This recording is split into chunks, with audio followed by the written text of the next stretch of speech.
Get ready to squeeze your red noses, fellas, because this one is a really weird story.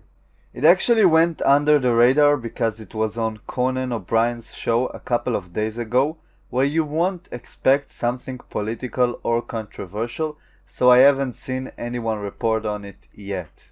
You guys can watch the original video through the link in the description if you don't want to hear my random ramblings about it, and it would be timestamped, so no need to worry about watching the whole thing.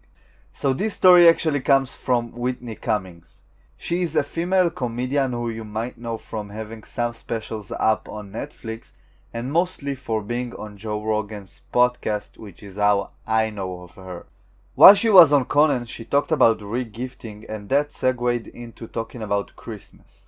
Whitney told her story about how she got in trouble last year while doing a TV show. She said that when she finished working on that show, she said Merry Christmas to everyone before leaving and found out later on when she got back to the show that she had an HR complaint for saying Merry Christmas to an intern.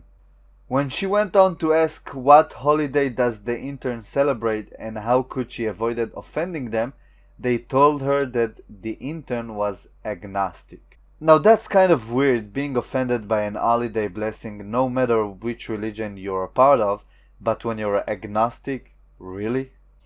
I'll bet you $200 easy that the intern is quote unquote agnostic for attention seeking reasons only, which is why they made the HR complaint.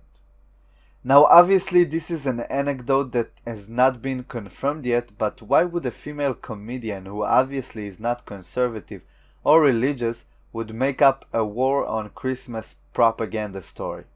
I myself don't believe there are so many people offended by the words Merry Christmas or by the fact that people are celebrating the holiday, and I don't believe there's a war on Christmas at all. But there is definitely an attempt by the far left to remove religion and national pride in your country in order to successfully implement their ideas of communism or socialism. This is, in my opinion, just an isolated case of someone seeking attention over the most trivial thing in the world. A greeting made in good faith without any hidden agenda.